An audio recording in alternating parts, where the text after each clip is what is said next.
Welcome to Cyan Orange Academy, where together we will learn about traditional and digital art. In this video, our last of the series, How to Start in Digital Art, we're going to give you guys a small introduction into digital color. Let's start by talking about the difference between the color modes, RGB and CMYK. RGB is the color mode that we artists use when we want to show our work around digital galleries that people will see on their computers or phones. In other words, it's to share our work throughout the digital network. On the other hand, CMYK is used when we want to print our work. Sometimes, an illustration you worked on in an RGB profile can change a lot when you translate that color into a CMYK profile. It can lose a lot of color and brightness. That happens over the key difference between colors from light and colors extracted from pigments. That's why if you are going to print your work, we recommend you start right away working on CMYK profile. If not, you can stick with RGB. We also do not recommend you share your work around the internet or social medias using CMYK profile. It can look very weird. Now let's talk about the three key concepts of digital color: hue, saturation, and brightness. Let's start with hue. The hue, as its name implies, is the property that defines the pigment of the color.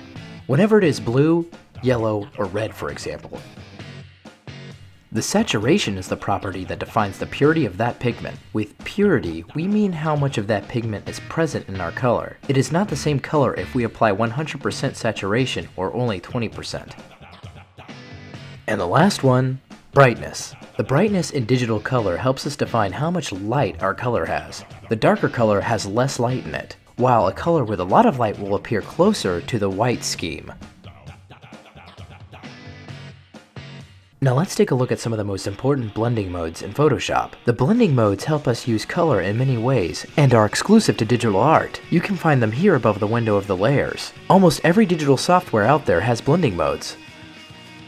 We mostly use these blending modes: color, overlay, multiply, and color dodge. Let's see which color effect each blending mode gives us. First, let's take a look at color. Here we show you the effect color has over our illustration. Color only affects the hue of the image, never the brightness or the saturation. This mode is very useful if you want to correct the hue, but keep the saturation and value of your image. For example, we want these eyes to be green instead of yellow.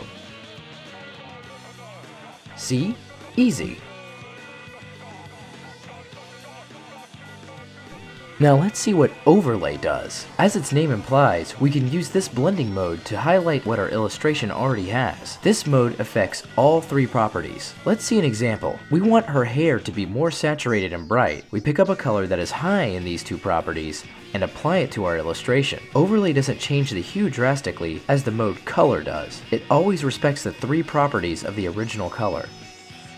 Let's follow up with multiply. This mode has two very useful applications we artists can explore. The first one is very useful for artists that work with line a lot. Multiply allows you to add color to your drawings without erasing or covering the black line you already have. Careful! This works very well if your background is white. If it's not, the colors you apply will be affected.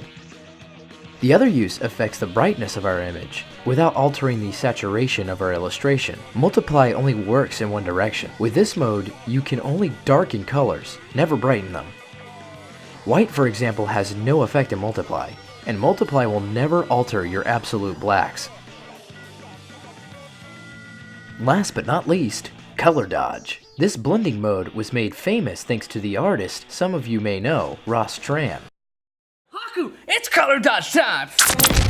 Poly mode, activate! This mode works mostly with bright and saturated colors. This mode is incredible if you use it well. It is perfect for exaggerating the saturation and brightness of your illustration. If you use color dodge with a dark color, you barely see anything happening. But if you use it with a bright saturated color, you'll start to see the magic. You will have to experiment a lot with this mode to fully understand it. It is basically a mixture of the blending modes, multiply and screen. In another tutorial, we will talk about each blending mode. Thank you for watching. This video was the final tutorial of our series, How to Start in Digital Art, that was directed to beginners specifically. Our next series will concentrate on intermediate students of digital art.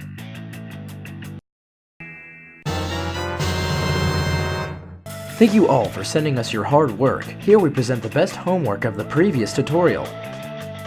For the homework of this video, we want you to experiment with color and the blending modes we talked about, and give color and life back to this black and white illustration. The best homework will be featured in our next tutorial as usual. We hope you enjoyed our first series of tutorials. Let us know what you thought about it in the comment section below.